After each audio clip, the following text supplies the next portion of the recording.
Good morning. Magandang umaga po sa inyong lahat, mga kababayan. Naimbag nga bigat yu apo. And welcome to episode 9 of my show, Kababayan, Kasali Kayo.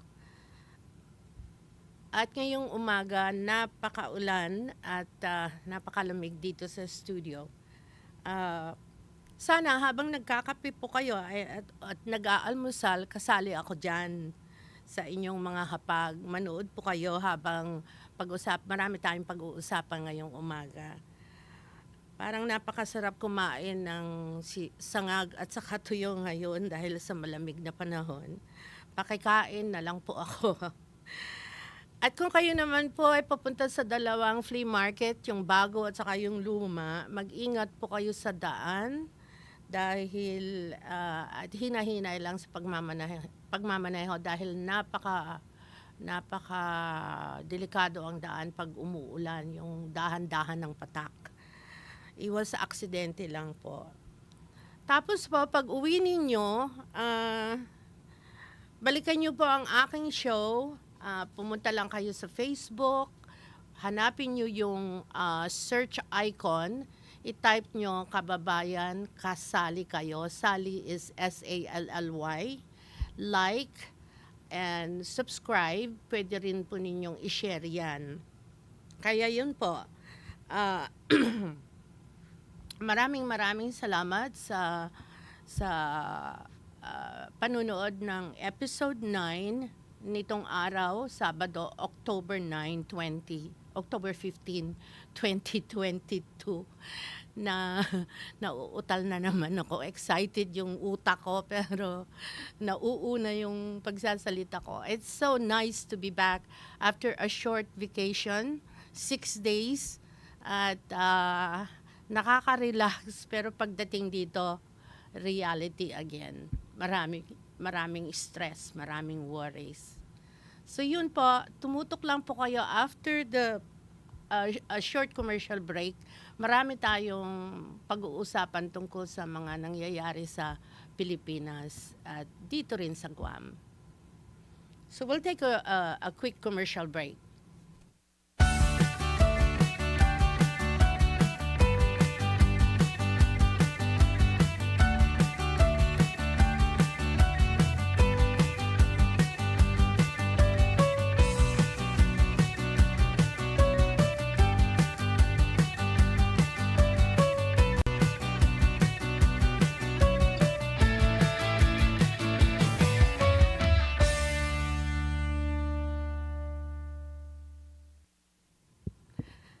Welcome back, viewers, to Kababayan Kasali Kayo, live today, Saturday, October 15, 2022. And I'm your host, Sally Aquino. To my viewers, let me ask this question, and we're going to talk about this. What is subscriber identity module? Say hi on the comment section of my show. Give me the common name or the common abbreviation of subscriber identity module. And we're going to talk about this morning. Okay, has anybody signed in? Anyway, so that's right. The subscriber identity module is the long name for SIM, your SIM card on your phone. And on October 10th this year, President Bongbong Marcos signed into law his first law that he signed, the first law that he signed since he was elected and became president on June this year. No registration, no SIM card. This is the new law in the Philippines called Republic Act number 11934. And this law was unanimously supported and passed by the Congress and the Senate in the Philippines. Republic Act number 11934 aims to make end users accountable for their purchase and usage of prepaid SIM cards for the prevention of proliferation of various evolving electronics communication aided criminal activities. Now, one such activity uh, that is predominantly known all over the world is the use of SIM cards uh,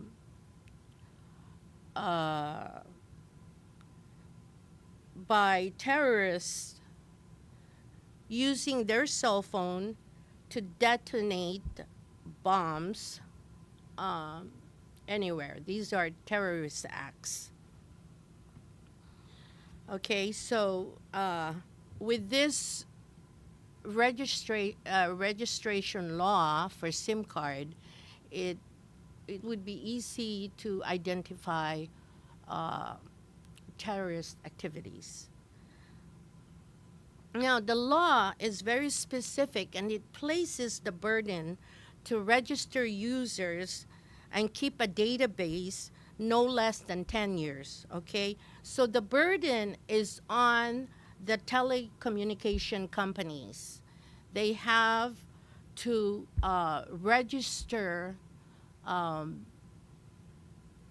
new buyers of SIM cards, and if users have existing SIM cards, they have 180 days or 6 months to register this.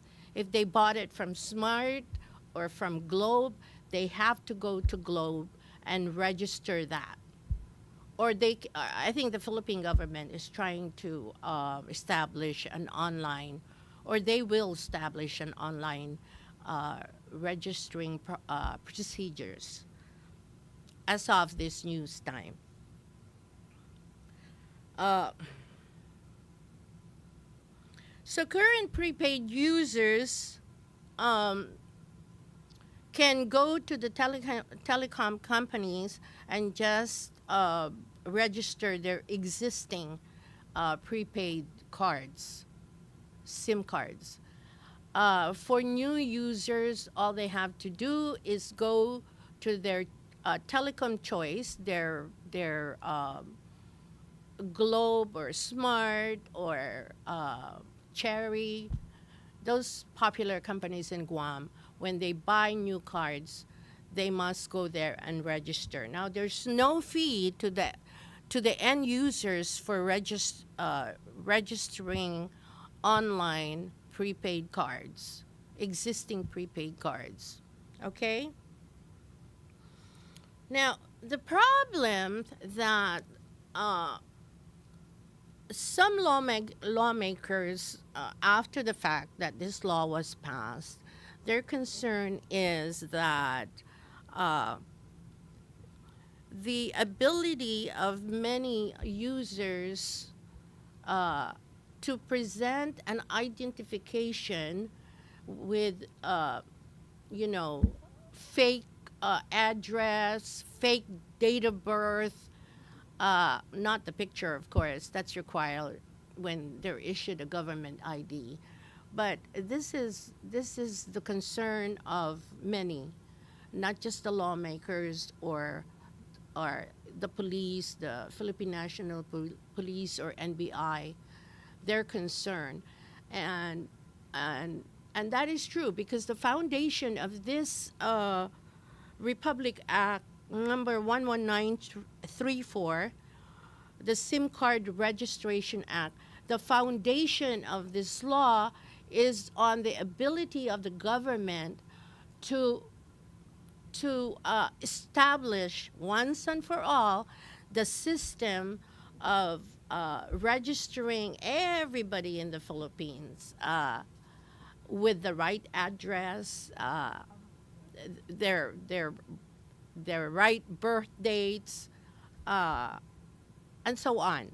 Okay, because when they register, when they buy a new card, they have to present two government issued IDs. Okay, it could be a passport, or it could be a voter's registration card with photos. Okay, now the problem that's here now, what's going on in the Philippines is that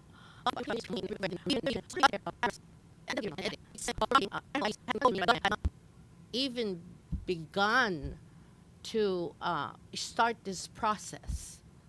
I mean, I don't think I don't think budget is the issue. I think, and it makes me wonder why, when the Philippines is one of the known country all over the world to use 2021, you know, telecommunication technology,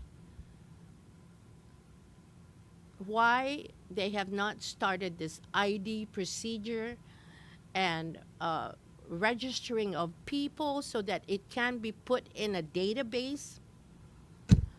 I don't know. I have no answer. But most of the telecommunication companies like Globe and Smart uh, are saying it's not going to work unless the government start and finalize the national ID, um, data, put it in data. That way, there people who use SIM cards, when they provide an address, it's verifiable, and so Globe and Smart, the two biggest telecom in the Philippines, are saying, it has to be foolproof, because in the past, even people who apply for, let's say, overseas job abroad, when they present IDs, they can fake their age, their date of birth, and the law says you cannot go and work abroad if you are a minor. But s- because of hardship of lives living in the Philippines, people manage to fake their ID, to come up with a fake ID. So Telecom, Globe, and Smart are begging the government to start the national ID system, put it in a database, so that when people come and buy SIM cards and register as the law mandates, it's easier to pull out those information and it's verifiable. I suppose they only have to have one registered place of residency, or residence. Okay, so if you live in Makati, uh, and that is your permanent address, then that should be it. If you move to, let's say, 6 months or a year, you move to another region, that's not going to be your permanent address. So that's something that they need to clear up. So there's some loopholes about this law. The good thing, though, is, uh, there's 110 million or more so uh, citizens in the Philippines, and that does not include foreigners. And all of them have either, two or three or more SIM cards. Okay, so uh, how do you deal with something like this? You know, how will the government monitor the system if they have the capability to uh, to produce fake IDs and fake informations on their IDs? So a lot of loopholes. Okay, so going back to the Republic Act number 11934, the SIM card registration act, if you if the if you have a if they have an existing SIM card that they've been using over the years, prepaid SIM card, then they have 6 months to register. Now, failure to register these existing prepaid SIM cards would their accounts will be deactivated, and so it's cut off. So if they have four SIM cards within the family and it's not registered, then they have no way of using that same card unless they go and purchase new ones. Now, why would you go and purchase a new one when all they have to do is go online and register those pre-existing SIM cards? Okay, that makes more sense. For foreigners, the law mandates foreigners traveling to the Philippines. Like me, when I go there, I'm considered a foreigner. I have an existing Globe SIM card that I use when I go there. That way, I don't get charged roaming with my carrier here. Okay, so I bought a SIM card. So what, as a foreigner, what do?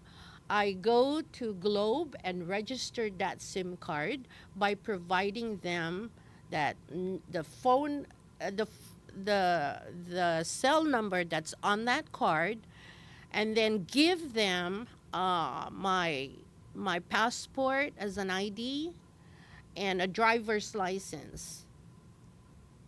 Okay, and then they require that I give them uh, a confirmed reservation where I will stay in the Philippines. If it's 2 weeks, it's 2 weeks. If it's 1 month, it's 1 month. Now here's the problem: they have 1 month. Foreigners have 1 month to use their SIM cards.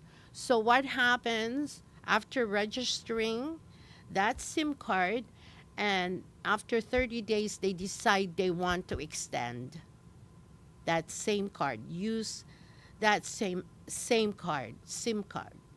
Okay? So I guess what they have to do is just inform the telecom company where they bought the SIM card. Simple as that. Okay. How about if they broke their if they if a foreigner, let's say, stayed in Manila for 15 days and then another 15 days, let's say in Iloilo or in Cebu, um, they have to provide the addresses of uh, what hotel they're confirmed to stay, or which residence.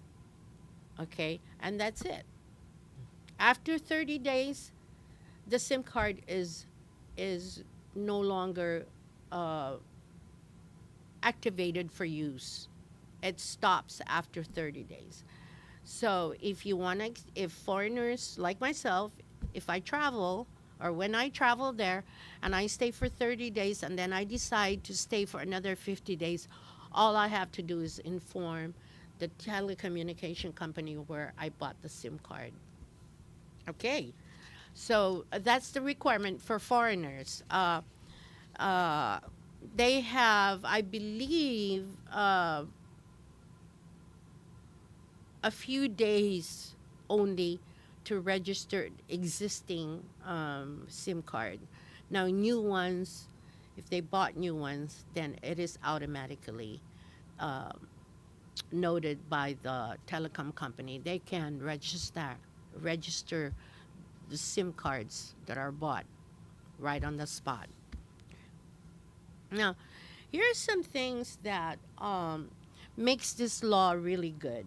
Preventions of scammers, offering, scams like offering job overseas, requiring upfront fees. Okay, it's a lot of scams going on. uh, out of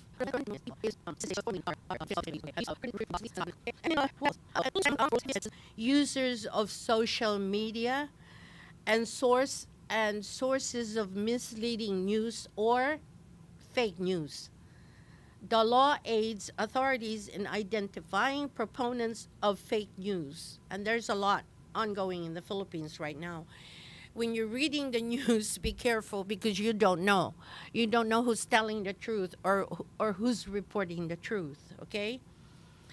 And if they're caught using these SIM cards for illegal activities, then they're fine. There will be fines, and there will be other consequences for violators. It could be they're not going to be able to use prepaid cards again, or whatever, or pay a fine, depending on the gravity of the offense. Okay. Now, for foreigners like me and people here on Guam and other parts of the United States, in Europe, for example, the well-known telecommunication companies and the reliable ones are, number one, we have Smart, and then the second one is Globe, and then there's the Cherry Mobile Network, and then we have the Sun Cellular. Those are the four reliable ones. Um, in the province, Smart works better, and until last year, uh, there is a another telecom company called, oh, there's also Talk and Text. Okay. There's another company that works well in the province, and also in the urban areas where Globe and other of these telecom companies cannot reach. um, they don't have a system there, or the infrastructure in most urban areas, but the Smart does. And this is the Sun. It's called SUN company, which was acquired by Smart. So by today, as we speak of telecommunications, uh, Smart is the leading telecom company in the Philippines. So for foreigners traveling abroad, there are kiosks and where you can buy these SIM cards, and hopefully, the system is already in place when you travel there. Nevertheless, if it's still not, you know, uh, the online or whatever system the government is trying to establish, you as a foreigner, you have, I believe, 30 or less than 30 days to register. Okay. Your SIM card, your existing SIM card. When you buy one, of course, automatically you will be registered. Okay, so and then I just want to remind my viewers that if you are a SIM card user in the Philippines, there is no fee to register your SIM cards or SIM cards that you use. So if a kiosk manned by Globe or Smart personnel, and they ask you for money, please report them right away because there is no fee to be charged. Okay? All right. So that is the Republic Act 11934 that mandates SIM card users in the Philippines to register their SIM card. And that was enacted and signed by President Bongbong Marcos, his first law, um, as the president, and I just have to say kudos to him and the senators and the congressmen who passed this law, because um, they the Congress and Senate tried to encourage President Duterte during his term to to sign this act into law, but President Duterte vetoed the bill. So now we have Bongbong Marcos, and I think it would prevent a lot of criminal activities that are now uh, taken care of by the local police and the National Bureau of Investigation, what do they call that? Cyber crimes. That's what they call it, and they're bombarded with cyber crimes right now. So, thank you, President Bongbong Marcos, for signing this into law. Meantime, we're going to have a short break, and we'll be right back.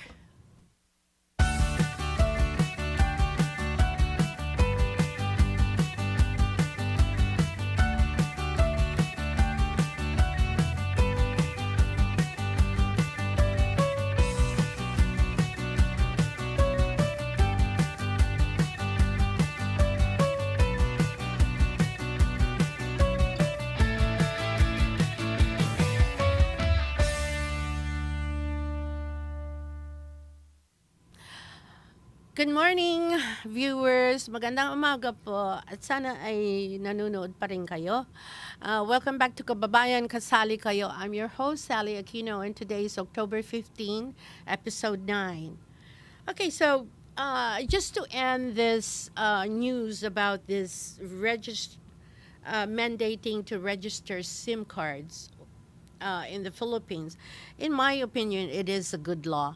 Um, I I just have to recall one incident of this one woman that has uses more than one, I think, hundreds of SIM cards to create accounts in Facebook, in Instagram, and she's able she's able to do that prior to this law. So if this woman decides to use or to get as many as 100 or 200 SIM card so that she can create fake Facebook and Instagram accounts, and if she does something illegal, then it's easier for the government, local police or NBI, again depending on the gravity of the crime committed. Then she'll be caught. Okay. Unfortunately, for the United States, I guess this is the reason why uh, Facebook, when you complain to Facebook about these fake accounts, they're not so much into the investigation part of who are creating these fake accounts, because there is no such law in the United States. Okay, many other countries have this law, but in the United States, in Great Britain, UK, and other European countries, a few European countries, they don't have this law. So in the United States, this is probably the reason why when we complain to Facebook about these fake users, they have no desire, or they're very lax about it, because there is no law that mandates the United States users uh, to register prepaid as well as postpaid um, SIM cards. Okay, so that is one story I know for sure, that there's this one person that uses more than or buys more than 100 SIM cards and uses these SIM cards to create social media accounts. And there was no law to prevent her from doing that. But now, if she pursues these activities, then the law will get her. For sure, the law will get her. Okay? Now, troll and scammers in the Philippines are going to get caught, and there will be consequences. Okay? Um, Now, the one thing that people must remember, whether you're a resident if they're residents in the Philippines, they live there, or foreigners, if you do not register your existing SIM cards, then you cannot use it.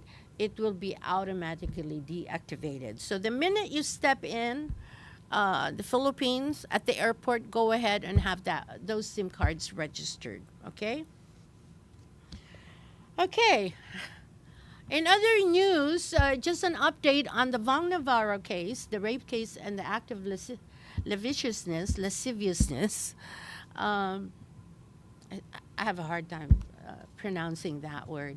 Anyway, I believe it was on Friday where he had a hearing on his motion to allow him to post bail on the on the charges of rape. However, the RTC of Taguig, the Regional Trial Court of Taguig, Rizal, uh, summoned the other side, the complainant side, and their witnesses to testify whether he should be granted the opportunity to post bail. And so, as of this writing, Bong Navarro has not been granted that request or that motion, and he's still, at the in jail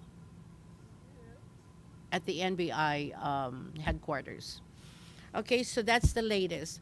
Now, the complainant side is represented by a family practicing attorney, although he's not the attorney of the Cornejo family. But this lawyer, itong lawyer na ito, sabi niya, he said, uh, you know, that it took 8 years for the appeal to for the appeals court to make a decision on this case. Now, what makes them think, meaning Navarro and the charge and the complainant, what makes them think that this will be resolved in a year or 2 years or 10 years? This is a big celebrity case. And in celebrity case, it's different. It's acted upon differently than most criminal cases. Okay? So this attorney, friend, or family member of Denise Cornejo, the accuser, the complainant, is suggesting, okay, that Vong Navarro and Denise Cornejo just work this out. They both have a very good career going on now. They're both celebrities.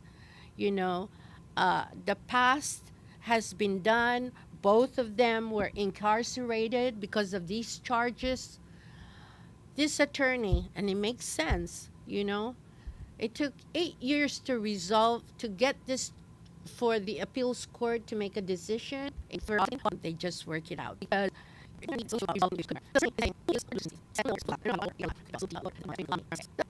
the end of the day, you've Denise Cornejo and Von Navarro have been incarcerated because of these charges. It's even, he said. Both parties have suffered enough. Work it out and move on. And I have to agree with that because it's not cheap to attend, these law procedures, attending the hearings. It could be canceled one after the other every month. It could be canceled. There's a lot of reasons, but still the attorney would have to go there and represent their clients. So who makes the money? Who's going to benefit from all of this? The lawyers. And I have to agree with this Cornejo spokesperson of the Cornejo family. Okay? So that's the latest on Vang Navarro. I hope they can work it out because it's going to drag, guarantee. Uh, we're now into segment 4 of my show. And I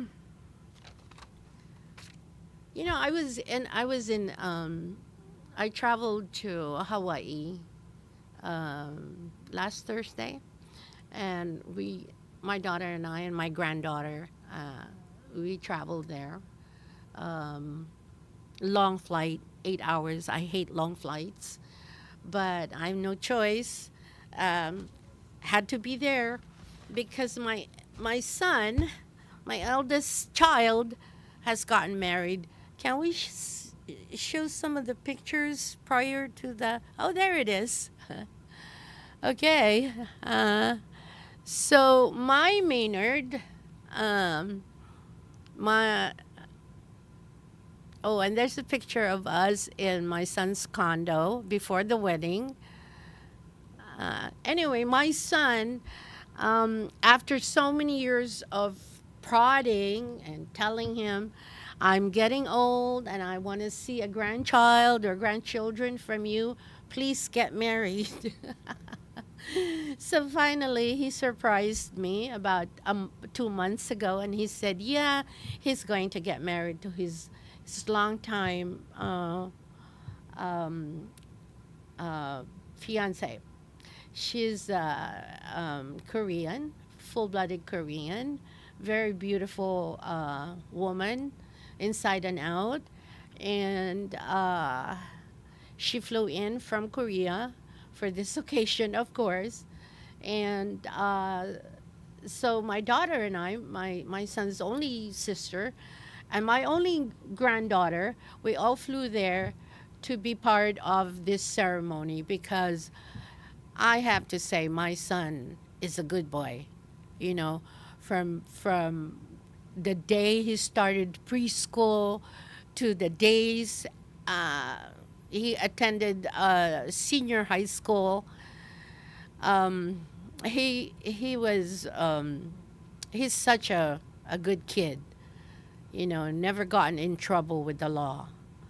He has a lot of friends of Guam, and those friends can say the same thing that I'm saying here. And I'm not saying this just because I'm his mother, but I'm a single parent, so I raised them since Maynard was 6 and my daughter was 4. And so on July 9th, he tied the knot with my daughter-in-law. Her name is Ginny. That's her nickname. Her real name is Woon Jin Cha, Korean national. So we were there for this occasion, and it was it the venue was at the T park of his condo. They had a waterfalls there, and they had the koi running around on the clear water there, and lots of trees. And they found my son respected the tradition of the Cha family, Ginny's family, and so they found a pastor, a Korean pastor who lived and stayed here on Guam before he moved to Hawaii. So that was really endearing. So as you see on the picture, they're exchanging vows, and both are looking happy. Uh, they've been dating for the last 12 years, and most of those years were long distance communication because my son was in the Navy. And I am just so proud that he made that decision, surprised that it was. And it was a simple, no lavish wedding. And I'm just happy that we made it. But here's the big thing. About a year from now, we're going to have to go to Korea and participate in the traditional Korean wedding where my son will wear the costumes, and my daughter-in-law will wear the Korean, you know, costume, wedding costume. I don't know if I have to wear one. I need to find out about that. Or, even my daughter. Um, that's no problem. I don't mind doing that. But I believe we have to do this within a year after this civil wedding. So I had asked Troy if I can, show this on my show, and gladly. My CEO agreed, so I'm very proud. I'm very proud, and I wish my son and his wife the best of life, and whatever trouble comes, they can work it out peacefully, quietly, between themselves. So there's my daughter, and there's Jin, and that's my granddaughter, Cambria Rose. Oh, she is such a fashionista. Let me tell you, she knows how to pose already and go before the mirror and puts on her lipstick. I'm so proud of her. So it was a small wedding. It was just me and my small family. Oh, and there's Cambria. I'm so proud of my granddaughter. And she's a trooper. No problem during the 8-hour flight going to Hawaii and coming back to Guam. And I'm so glad to be back after being gone for 6 days. Guam is always home. And no matter where I go, after a week, less than a week, I want to come back. This is home for me. And we came back on Friday, and we were met by rain, of course, but that's okay. Honolulu's weather was really nice, but truthfully, I'm so glad to be back. This is home. Thank you so much for watching with me this episode of October 15, 2022. Please keep watching. Go to your icon and type Kababayan Kasali Kayo. Subscribe, like and subscribe. And you can watch my show on Facebook and YouTube perpetually. All you have to do is just type that title and the name of the show and the dates, and you'll find my show. And please share. You're welcome to share. And please comment if you have any suggestion. No bashing and no rude comments, please, or I will delete you. Good morning, Zach. And thank you for joining me again this morning. Kababayan, kasali kayo mga